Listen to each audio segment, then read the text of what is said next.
판례 86페이지입니다. 소유권 중에서 소유권 취득사유 중에 취득시효가 나오죠.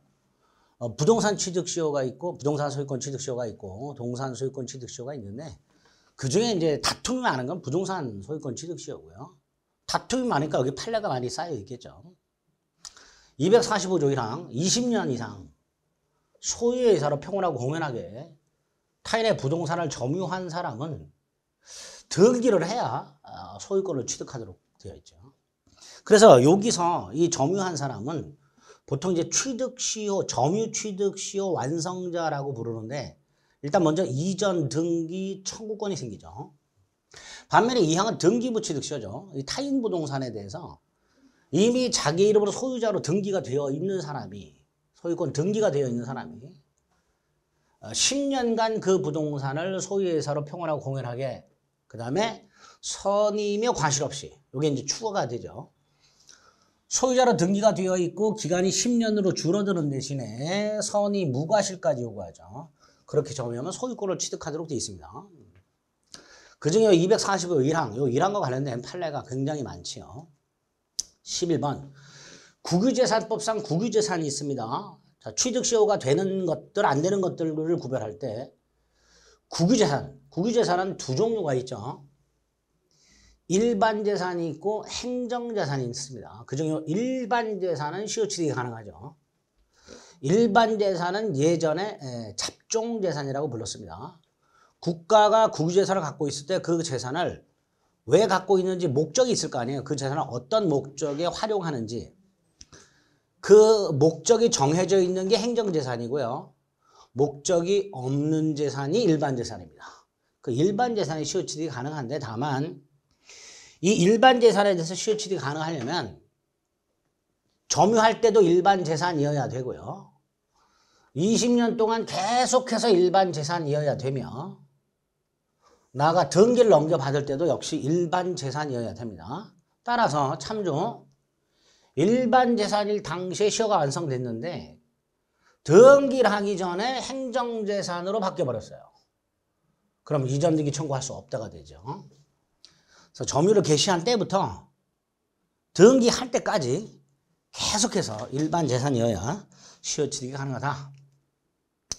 자, 이름을 알 수 없는 자를 성명불상자라 하고요. 이 사람 물건에 대한 시효취득도 인정이 되죠. 반면에 참조 집합건물의 공용부분 복도계단이죠. 이거 안 되죠.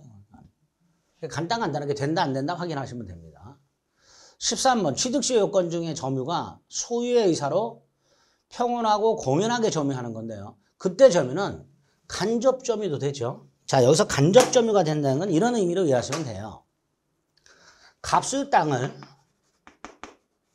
을이 점유를 하다가 을이 병에게 임대를 해버려요. 을이. 그럼 임차인이 직접 점유하죠. 임대인이 간접 점유하잖아요. 그리고 이 상태에서 20년이 돼요. 이럴 때 병은 시효취득이 인정이 안 됩니다. 왜? 임차인이잖아요. 임차인은 타주예요. 소유권 시효취득이 인정이 되려면 자주점유해야 되는데 임차인은 타주기 때문에 시효취득이 인정이 안 되고 결과적으로 을이 시효취득이 인정이 됩니다. 이때 을은 무슨 점유하고 있어요? 간접점유죠. 그러니까 간접점유로도 시효취득이 인정될 수 있고 간접점유도 취득시효 요건으로서의 점유에 해당이 된다. 이렇게 말을 하죠. 14번 부동산에 관해서 적법하게 유효하게 등기를 마치고 소유권 취득한 사람 그 사람이 부동산을 점유하고 있어요. 소유자가 점유하고 있어요. 이때 이 사람은 취득시효 필요 없잖아요. 소유자니까. 따라서 이 점유는 취득시효 기초가 되는 점유라 할 수가 없죠. 그래서 취득시효가 인정이 되려면 소유자 등기부 취득시효 소유자로 등기가 되는데 그 등기가 무효여야 된다는 거죠. 판례에 의하면. 토지나 건물에 관해서 적법한 등기를 갖춘 사람은 소유권자이기 때문에 소유권자가 점유하는 경우 이거는 취득시효 기초인 점유가 아니다. 뭐 이렇게 얘기하게 되겠죠. 자, 15번 취득시효 특히 점유 취득시효에서 20년 기간 계산이 중요하죠. 자, 언제부터 언제까지 계산해야 돼요? 점유를 개시한 때부터 20년 이렇게 계산해야 되죠.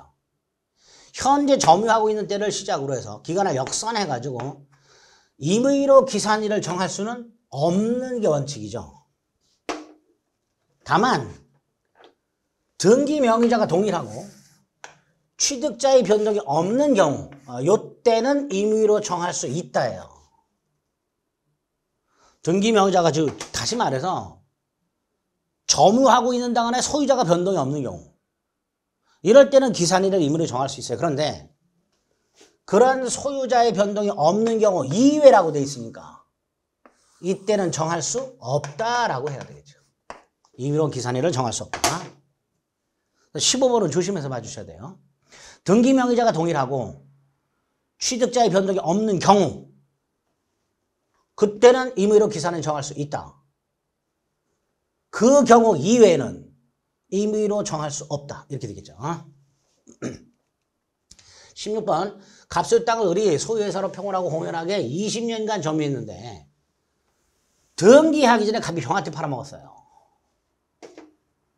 을의 시효가 먼저 환성이 됐어요. 그리고 병한테 팔아먹어요. 이때 을은 시효 완성 당시 소유자를 상대로 이전등기를 청구할 수 있을 뿐 시효 완성 이후 소유권을 취한 제3자에게는 이전등기를 청구를 못합니다. 그런데 이렇게 소유자가 값에서 병으로 바뀐 상태 그림으로 그리면 이렇게 되겠죠. 을이 점유가 됐고 20년이 됐어요. 그 후에 병한테 팔렸어요. 그런데 이때도 여전히 을이 점유를 하고 있고 요걸 새로운 기산일로 해서 다시 20년이 된 경우 이걸 우리 대법원이 2차 취득시효라고 부르고 이 경우에는 을의 점유 취득시효가 완성된 이후 소유자가 바뀐 때를 새로운 기산일로 하여 2차 취득시효 완성을 이유로 그 새롭게 20년이 되는 날 소유자를 상대로 이전 등기를 청구할 수 있다. 라는 게 판례입니다. 16번 틀렸죠? 병의 소유권 취득한 시점을 시효 완성 이후입니다. 을의 시효 완성 이후에 병의 소유권을 취득했고요. 그때를 새로운 기산점으로 삼아 다시 20년이 완성됐다면 을은 그 다시 20년이 되는 날 등기명의인 병에게 소유권 취득 이전 등기를 청구할 수 있다. 2차 취득 완성을 이유로 이전 등기 청구할 수 있게 됩니다. 17번 미등기 부동산 점유자가 20년이 됐다 해서 바로 소유권을 취득하는 게 아니죠. 이 미등기 부동산에 소유자가 있을 거 아닙니까? 그 사람 이름으로 보존 등기를 하고 점유자 이름으로 이전 등기를 해야 소유권을 취득하게 됩니다. 그래서 점유 취득 시에는 반드시 등기해야 된다는 거.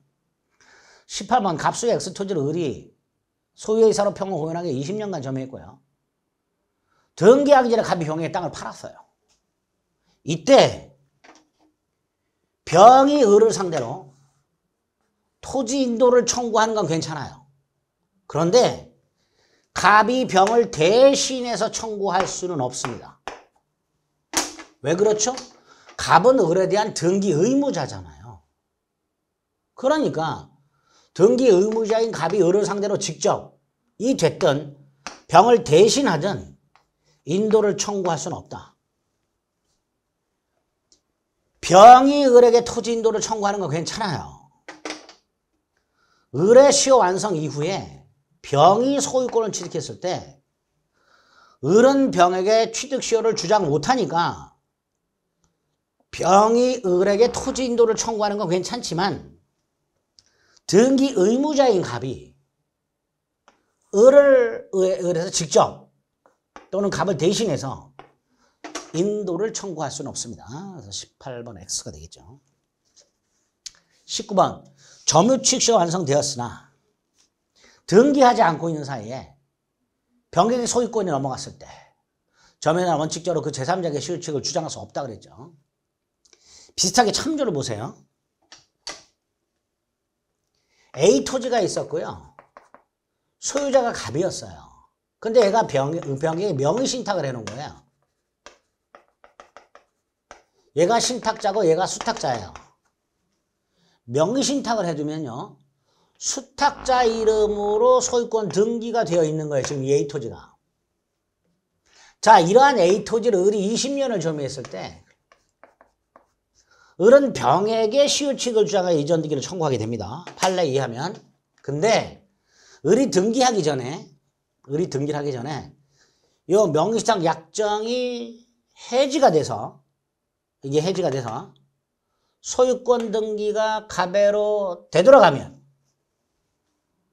이 갑은 을의 점유취득시 완성 이후에 소유권을 취득한 제3자로 봅니다. 따라서 을은 갑에게 시효취득 완성을 이유로 이전 등기를 청구할 수 없다가 되죠. 그래서 신탁자는 시완성자에게 대항할 수 있다가 됩니다. 참조를 보세요. 시효기간 만료 후 명의신탁자 병으로부터 적법하게 소유권 등기를 넘겨받은 신탁자 갑에 대해서 시완성자는 이전 등기를 청구할 수 없으니 신탁자는 시완성자에게 대항할 수 있다가 되겠죠. 그죠? 이 경우 명의신탁자는 시완성 후 소유권을 취득한 제3자에 해당한다는 거 보는 거예요. 참조도 자주 등장하는 판례 중에 하나입니다. 20번. 부동산 점유취득 시효기간이 완성됐어요. 자, 갑소유 땅에 을의 시효가 완성됐어요. 근데 을이 등기하기 전에 갑이 파산을 했어요. 그럼 파산 관제인이 생기겠죠. 이 파산 관제인은 파산자의 포괄 승계인입니다. 따라서 제3자가 아니에요. 포괄 승계인이기 때문에. 그런데 우리 대법원은 허위 표시에서도 마찬가지고 취득시효에서도 마찬가지고 이 사람을 제3자로 봐요. 포괄 승계인인데. 따라서 시완성자 을은 파산관지인 병을 상대로 제3자니까 시효 완성 후 제3자니까 그 제3자를 상대로 소유권 이전 등기 절차 이행을 청구할 수가 없다라고 하게 됩니다. 20번도 X가 되겠죠. 자, 파산관리는 포괄 승계인이지만 제3자다. 이렇게 머릿속에 기억해 두시면 되겠습니다. 21번 시완성 당시 소유권 보존 등기 또는 이전 등기가 무효다라고 되어 있습니다. 이건 머릿속으로 이런 거 생각하면 돼요. A토지가 있는데요. 소유자가 갑으로 등기가 되어 있어요. 이걸 을이 20년을 점유했어요. 그럼 20년이 되는 날 소유권 등기 명의를 상대로 이전 등기를 청구하면 되잖아요. 그런데 이 등기가 무효 등기예요. 자, 이 등기가 무효라는 건 소유자가 따로 있다라는 거죠. 그죠? 따라서 을은요, 이 무효 등기 명의를 상대로 이전 등기를 청구할 수가 없고요. 진정한 소유자를 상대로 이전 등기를 청구해라. 이게 판례입니다. 따라서 21번 시완성 당시 소유권 등기가 무효라면 그 무효 등기 명의를 상대로 시완성을 원인으로 한 이전 등기를 청구할 수가 없습니다. 참조, 갑소유 땅을 을이 20년간 점유했어요. 근데 등기하기 전에 또 나왔어요. 갑소유 땅을 을이 20년을 점유했어요. 근데 을이 등기하기 전에 병에게 팔아넘긴 거죠. 자, 그러면 원칙적으로 병에게는 취득시효 주장 못하잖아요. 그런데 이 병등기가 무효예요. 예를 들어서 갑이 취득시효가 완성됐다는 사실을 알면서 팔아먹었고 병이 여기에 적극 가담을 했어요. 또는 갑과 병 사이에 가장매매가 있었어요. 병이 소유권 상실을 염려하여 허위 매매했다. 그럼 병등기는 무효잖아요. 이때는 첫째, 을은 갑을 대위하여 말소 등기를 청구할 수 있고요. 등기가 갑에게 회복이 되면 을은 이전 등기를 청구할 수 있습니다. 순서를 기억하시면 돼요. 을의 시완성 후 소유권 등기가 제3자 병에게 넘어갔는데 그 제3자 등기가 원인 무효라면 첫째, 을은 갑을 대위하여 병등기 말소를 청구하고 그래서 등기가 갑에게 회복이 되면 갑을 상대로 이전 등기를 청구하게 됩니다. 이렇게 말할 수 있죠. 을은 갑을 대위하여 병에게 말소 등기를 청구하고 순차적으로 갑에게 이전 등기를 청구할 수 있다. 이렇게 되겠죠. 그게 요 참조에 있는 내용이죠. 크게 어렵지 않죠. 판례 이렇게 상황만 이해하면 충분히 그림을 통해서 얼마든지 파악할 수 있습니다. 22번 취득시 완성을 원인으로 한 이전 등기 청구권. 채권적이죠. 원칙적으로 10년의 소멸시효 걸려요. 근데 시완성자가 스스로 점유하고 있어요. 그때는 소멸시효에 걸리지 않습니다. 세 번째, 점유를 넘겨줌으로써 미등기 전매를 통해서 시완성자가 점유를 상실합니다. 자, 이때 이게 매수인이었다면 여전히 소멸시효에 걸리지 않잖아요. 그런데 취득시완성자 이전 등기청구는요, 저 점유를 상실한 때부터 10년의 소멸시효에 걸립니다. 그래서 22번은 취득시 완성을 원인으로 하는 이전 등기청구는 점유자가 타인에게 점유를 넘겨줌으로써 점유를 상실하면 원칙적으로 소멸한다가 아니라 그때부터 10년의 소멸시효에 걸린다 라고 해야 되겠죠. 그래서 22번 틀린 지문이 될 겁니다.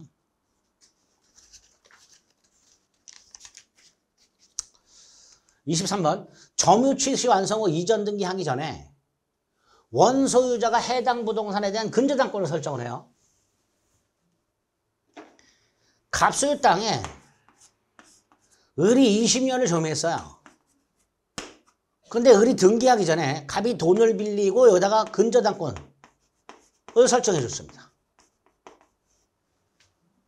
그리고 을이 소유권 이전 등기를 해버려요. 그럼 이 근저당권은 어떻게 되느냐? 소멸하지 않습니다. 존속합니다. 따라서 을은 근저당권에 제한이 있는 소유권을 취득하게 됩니다. 자, 여기서 갑이 병한테 돈을 안 갚으면 병은 땅을 경매에 넣겠죠. 그럼 을은 일끝 취득한 소유권 상실하잖아요. 따라서 을이 소유권 상실을 염려해서 갑을 대신해서 돈을 갚은 경우가 생겼어요. 자, 돈을 갚을 수 있습니다. 그런데 돈을 갑을 대신해서 갚은 다음에 갑에게 내가 네 대신 갚았다 나한테 갚아라 이런 걸 구상권이라 하죠. 그 구상권을 행사할 수는 없습니다. 자, 그럼 23번 취득시 완성자 을은 소유권 이전 등기를 경유함으로써 담보권 제한이 있는 근저당권이 설정되어 있는 소유권을 취득하게 되고요. 근저당권자에게 대신 변제를 했다 하더라도 그래서 자신의 소유권을 방어했다 하더라도 갑에게 대신 갚았으니 내놔라 구상할 수는 없다. 여기까지 기억을 해 두셔야 됩니다. 24번 갑소유 부동산에 대한 점유자 을의 점유 취득시가 완성된 후에 일시적으로 병의 소유권 이전 등기가 됐다. 자, 이렇게 을의 점유 취득시가 완성된 후에 소유권이 설령 병에게 넘었다 하더라도 을의 갑에 대한 이전 등기 청구권이 소멸하는 건 아니에요. 따라서 소유권이 갑에게 다시 복귀가 되면 을은 여전히 갑에게 취득시 완성을 이유로 이전 등기를 청구할 수 있게 됩니다. 옳은 지문이죠. 25번 취득시 완성을 이유로 한 이전 등기 청구를 양도했어요. 자, 갑소유 땅을 을이 20년을 점유한 상태에서 그럼 이전 등기 청구권이 생기잖아요. 이거를 팔았단 말이죠. 그런데 매수인의 이전 등기 청구권을 양도할 때는 매도인의 동의를 받았어야 되잖아요. 우리 중간생 양등기에서 봤듯이. 매수인의 이전 등기 청구권을 양도할 때는 매도인의 동의가 필요했잖아요. 그러니까 여기서도 취득시 완성자가 이전 등기 청구권을 양도할 때 갑의 동의가 필요하냐? 문제가 생기는데 우리 대법원은 이 경우에는 동의 필요 없단 말이죠. 자, 여기서 매수인을 이전 등기 청구권을 양도합니다. 매수인들이 이전 등기 청구권을 양도할 때는 매도인의 동의가 꼭 필요하다고 그랬죠. 이거를 뭐라고 얘기하냐면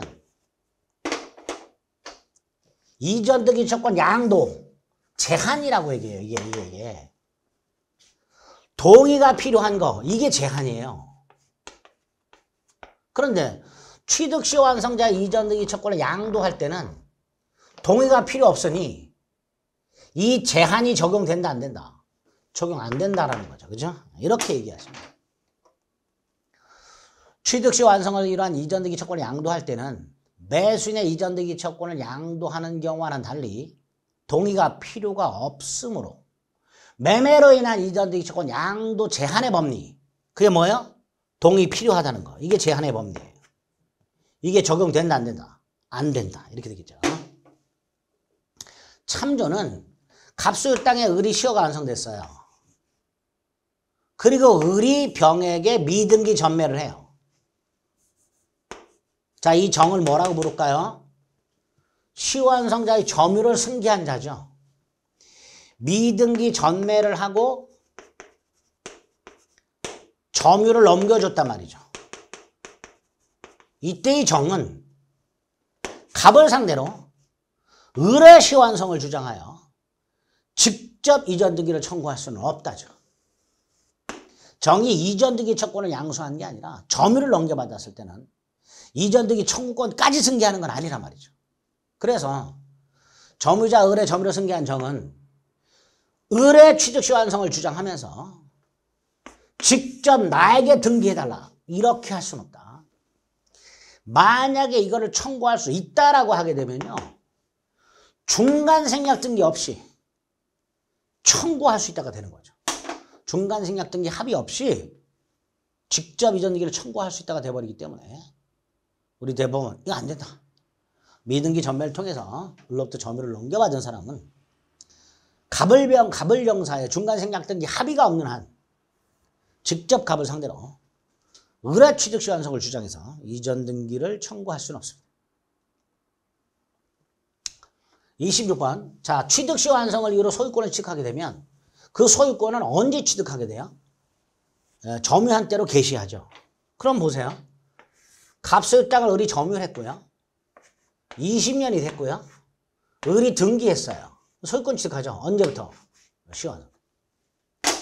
그러니까 요 점유 기간 동안의 사용수익, 소유자로서 사용수익하죠.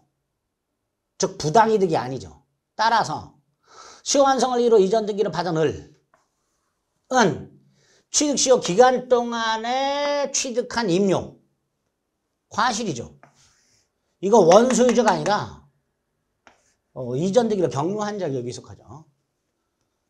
을은 소유권 취득을 점유 개시한 때부터 취득하니까 요 기간 동안의 사용수익은 을이 정당하게 사용수익 관계되고요. 따라서 차임 같은 과실도 을에게 귀속이 됩니다. 따라서 갑은 참조. 을에게 부당이득 반환 따위를 청구할 수가 없다가 되죠. 점유기간 동안 을이 취득한 부당이득이 아니라는 거죠. 그죠? 을이 소유자권을 취득한 거기 때문에. 27번. 등기부 취득시효권으로서 소유권 등기한 자는 무효등기라도 상관없죠. 그리고 최근에 의하면 무효등기여야 되죠. 적법 유효한 등기를 마친 자의 점유는 취득시효 요건으로서 점유가 아니다라고 보고 있으니까 결과적으로 최근 판례에 의하면 그냥 무효등기여야 한다 이렇게 되겠죠. 옳은 질문. 옛날 판례고요. 무효등기도 상관없다. 최근 무효등기여야 한다. 뭐 이렇게 되겠죠. 28번. 등기부 취득시효 요건 중에 추가된 게 뭐예요? 선의 무과실이죠. 자, 이때 선의 무과실로 등기를 하라는 거예요? 점유를 하라는 거예요? 점유하라는 거죠. 따라서 선의 무과실은 등기가 아닌 점유에 관한 것이고, 그 다음 이 선의 무과실은 10년 동안 계속해서 선의 무과실해야 되느냐? 아니죠. 점유를 개시할 때만 선의 무과실이면 충분하고, 점유 기간 동안 즉 10년 동안 계속해서 선의 무과실일 필요는 없습니다. 그래서 여기 콤마 전까지는 옳은 지문인데 뒤에 게 틀렸죠. 점유 개시 시에만 선의 무과실이면 충분하다. 29번. 등기부 취득시효에 관한 245조 2항 규정의 소유권을 취득하게 되면 요건 자체가 뭐예요? 소유자로 등기가 되고 점유를 하고 10년이어야 되잖아요. 따라서 시효완성자 스스로 10년 등기 10년 점유해야 되는가 이 문제가 생기는데 아닙니다. 전 등기 명의인 자기가 7년 등기 7년 점유했어요. 점유를 승계받았어요. 을이. 등기도 승계받았어요. 얘가 3년 됐어요. 그러면 전 등기 합하여 10년. 전 점유 합하여 10년이면 충분하다. 즉 등기 승계와 점유 승계를 모두 인정하죠. 따라서 시효 완성자 스스로 10년간 반드시 등기되어 있을 필요는 없고 전 등기를 합하여 10년이면 충분하다. 이렇게 되겠죠. 30번. 갑소유 부동산에 대해서 을의 등기부 취득시효가 완성이 됐습니다. 등기부 취득세 완성됐으니까 소유권 취득하죠. 소유권을 취득한 상태에서 그게 불법 말소됐어요. 그럼 소유권 상실합니까? 아니지요. 등기는 권리의 존속 요건이 아니기 때문에 설령 그 소유권 등기가 불법적으로 말소됐다 하더라도 어른 이미 취득한 소유권을 상실하지 않습니다. 이런 것들이 취득 시에서 나올 수 있는 판례들이다 라고 생각하고 정리하시면 돼요. 그 다음에 소유권 취득 중에서 첨부라는 게 있고요. 첨부 중에서 부합이라는 게 있습니다. 이 부합과 관련된 판례가 좀 있고요. 그 부합 중에서도 부동산의 물건이 부합하는 경우가 나오죠. 갑소유 땅에 을이 나무를 식재하는 경우. 이 나무가 누구 거냐? 갑소유 건물에 을이 증축을 한 경우 이 증축 부분이 누구 소유냐? 뭐 이런 것들이 부합과 관련된 거고요. 원칙이 뭐예요? 부동산, 기존 부동산 소유자가 부합물 소유권을 취득하죠. 다만 얘가 뭐 타인의 권한에 의하여라고 돼 있죠. 이 권한에 의하여는 정당하게라고 바꾸시면 돼요. 네. 부속된 것이라고 돼 있죠. 이거는 독립되어 있다라고 생각하시면 돼요.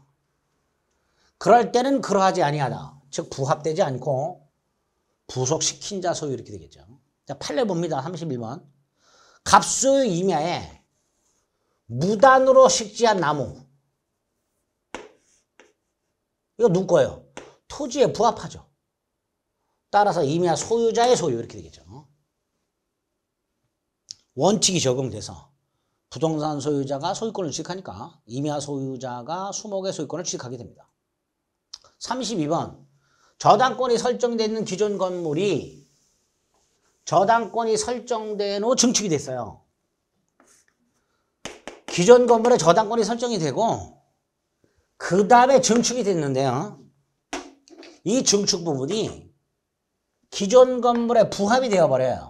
그러면 저당권의 효력은 부합된 부분에도 미치죠. 결과적으로 저당권 실행 경매 당시 증축 부분을 설령 누락하고 증축 부분을 경매 목적물로 평가하지 않았다 하더라도 경락인은 증축 부분의 소유권도 취득하겠죠. 왜? 기존 건물에 부합이 됐고 부합된 부분은 저당권 효력이 미치니까 결과적으로 경락인은 증축 부분의 소유권까지 취득하게 됩니다. 중요하죠? 30번. 독립한 부동산인 건물로 소유권을 갖추지 못한 단계라고 돼 있어요. 머릿속으로 기초공사. 갑이 기초공사를 한 상태야. 이거를 을이 이어받아서 공사를 진행해서 건물이 완성이 됐어요. 을 소유죠. 문제는 요 기초공사가 된 부분, 요거는 을이 지은 건물에 부합이 됐잖아요. 그죠? 따라서 애초에 신축 중인 건물이라고 돼 있는데 신축 중 건물이니까 요 기초공사 부분을 말하는 거죠. 기초공사 부분은 누가 권리를 갖고 있었어요? 갑.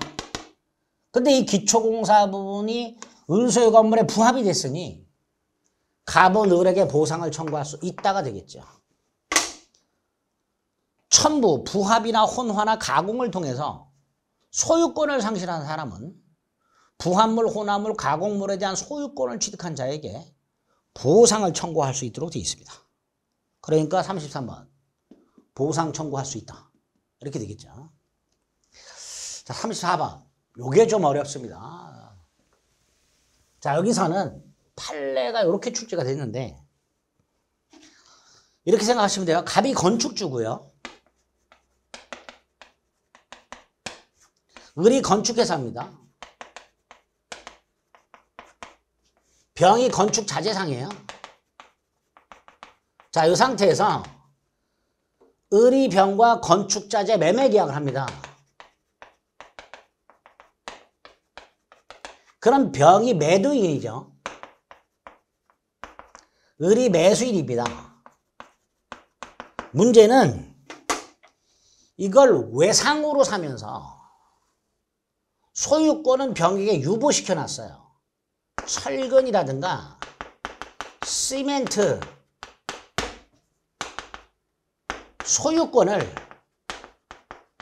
병에게 유보시켰어요. 외상으로 사면서. 그러면 결국 건축회사 매수인이 병소유 철근 시멘트를 가지고 건물을 지었잖아요. 결국 병소유 철근 시멘트가 건물에 부합이 됐어요. 자, 이 건물은 갑소유죠. 건축주 소유잖아요. 그럼 결국 단순하게 말하면 병소유 철근 시멘트가 갑소유 건물에 부합이 돼버리면서 병원 소유권을 상실했으니 을에게 건축자재 매매대금을 청구하는 것과 별도로 갑에게 보상을 청구할 수 있는가에 문제가 생기죠. 왜? 부합, 물의 소유권을 취한 자에 대해서 소유권을 상실한 사람은 보상 청구할 수 있잖아요. 자, 보상 청구할 수 있는가? 자, 있습니다. 있는데 우리 대법원이 조금 까다롭게 나눠요. 첫째, 건축 자재상에게 소유권이 유보된 철근이나 시멘트는 일단 갑소유 건물에 부합이 된다. 이건 당연합니다. 두 번째, 병은 갑에게 보상을 청구할 수 있는가? 자, 이때 우리 대법원은 갑을 나눠요. 철근 시멘트가 그 소유권이 병에게 유보가 되어 있다는 사실, 즉 철근 시멘트가 병소유라는 사실을 갑이 전혀 모르고 있었던 경우, 선의무과실,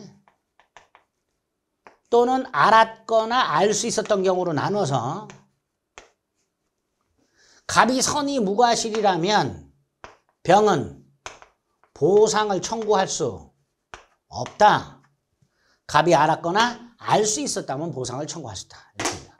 그럼 그걸 그대로 34번으로 가봅니다. 매수인, 건축업자죠.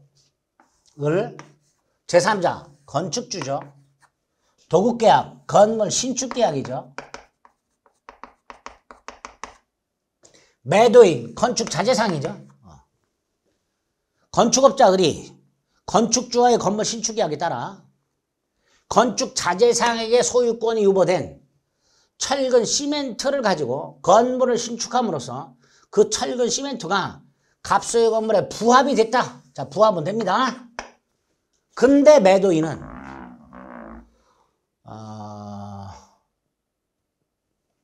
매도인이 병이죠. 선의무과실의 제3자 갑이, 제3자 갑이 매도인에게 소유권이 유보됐다는 사실을 전혀 모르고 있더라. 갑이 선의무과실일 때는 보상을 청구할 수가 없다. 아주 까다로운 판례입니다. 최근에 아주 자주 등장하는 판례고 잘 기억을 해 주셔야 됩니다. 자, 35번은 소유권에 기초한 물권적 청구권인데 방해 제거 청구권이라고 되어 있죠. 자, 소유권에 기초한 방해 제거 청구권. 여기에서 방해의 개념은 방해 원인 제거를 말하죠. 이거 제가 말씀드렸죠. 갑소유 땅에 을이 무단으로 폐기물을 매립하는 행위. 이 무단으로 매립하는 행위가 갑소유 땅이 방해를 당하고 있는 원인이 됩니다. 그리고 매립되어 있는 폐기물은 이 방해 행위 결과가 되는 거예요. 여기서 갑의 방해 제거 청구권은 원인 제거 청구를 말합니다. 요거는 손해배상 청구로 해가야 됩니다. 다시 말해서 이미 매립되어 있는 폐기물, 즉 방해의 결과는 손해의 일종이다. 손해. 방해가 아니라 손해다. 따라서 방해 제거 청구에서 방해는 방해 원인 제거만을 말한다. 방해 결과 제거를 포함해서는 안 된다. 이게 대법원 판례의 태도입니다. 35번의 X 뭐 이렇게 되겠죠. 이런 식으로 이제 소유권 취득과 소유권에 기초한 물권적 청구권까지 살펴보셨습니다. 그 다음에 이제 공유가 나오죠. 이 공유는 또 판례가 굉장히 어렵습니다. 그래서 공유는 체크해드리는 판례 정도만 기억하시고 그 결론, 그 어려운 판례 몇 가지만 돌려막기로 나와요. 그것만 정리하시면 되는데 하기 전에 조문을 좀 암기하셔야 됩니다. 공유는 좀 시간을 달리해서 다음 시간에 살펴보도록 하겠습니다.